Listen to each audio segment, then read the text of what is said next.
Mobile এটা বেয়া হোৱাৰ লগে লগে বহুতখিনি খৰচ আহি যায় ন? চিন্তা নকৰিব। নমস্কাৰ, মই দেৱাশিষ গগৈ আপোনালোকক স্বাগতম জনাইছো মুভি পইণ্টলৈ। আৰু আজি আপোনালোকৰ সৈতে এটা টিপছ শ্বেয়াৰ কৰিম, যাৰ দ্বাৰা আপোনালোকৰ কিছু পইচা ৰাহি হ'ব। এটা ফোন আহিছিলে আজি, ভিভো V9। ইয়াৰ প্ৰব্লেমটো হ'ল চলাই থাকিলে মাজতে ঘপককৈ অফ হৈ দিয়ে। তো ইয়াৰ প্ৰব্লেমটো চল্ভ কৰা হৈছে। এতিয়া চাৰ্জত দি ইয়াৰ টেষ্ট কৰিবৰ কাৰণে ৰখা হৈছে। এতিয়া আৰু এটা ফোন আপোনালোকক দেখুৱাম। এই ফোনটোতে আপোনালোকক বুজাই দিম যে আপোনালোকৰ খৰচটো কি ধৰণে বাঢ়ি যায়। ৰিয়েলমিৰ ফোন আহিছে আৰু ইয়াৰ যিটো খৰচ একদম সামান্য আছিল, কিন্তু অৱহেলাৰ ফলত এতিয়া ইয়াৰ খৰচ বহুত বেছি হৈ গ'ল। মই আপোনালোকক দেখুৱাই দিছোঁ। ইয়াৰ যিটো প্ৰব্লেম হৈছিল, ইয়াৰ ডিছপ্লেটো ওলাই আহিছিলে, আঠাটো এৰি গৈছিলে।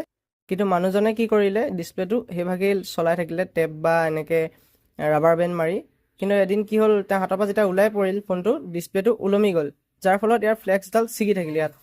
গতিকে এইটো এটা তেওঁৰ সামান্য খৰচ আছিলে একদম। ডিছপ্লেটো ধুনীয়াকৈ এৰুৱাই আমি আকৌ ধুনীয়াকৈ একদম ফিটিং কৰি দিওঁ। কোম্পানীৰ পৰা যিধৰণে আহে তেনেদৰে আমি ফিটিং কৰি দিওঁ। তো সেইটো এটা আমাৰ একদম সামান্য খৰচত হৈ গ'ল দিন। কিন্তু বৰ্তমান তেওঁ যিটো অৱহেলাৰ ফলত ইয়াৰ দেখিছে ডিছপ্লে ফ্লেক্সডাল ছিগি থাকিলে। গতিকে ইয়াৰ এতিয়া ৰিপেয়াৰ অপশ্যনটো নাই, গতিকে এইটো ৰিপ্লেচমেণ্ট কৰিব লাগিব।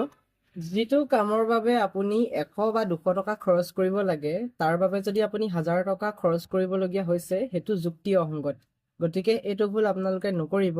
আৰু আল্টিমেটলি লাভটো আমাৰেই হয়, কিন্তু আমাৰ এটা ৰুল আছে যে আমি আমাৰ নিজৰ লাভ কৰাৰ উপৰিও কাষ্টমাৰক কিদৰে লাভান্বিত কৰিব পাৰোঁ বা কম খৰচত এটা ভাল ছাৰ্ভিচ দিব পাৰোঁ, তাৰ ওপৰত আমি গুৰুত্ব দিওঁ। গতিকে এইকেইটা কথাই আজি আপোনালোকৰ সৈতে শ্বেয়াৰ কৰিলোঁ।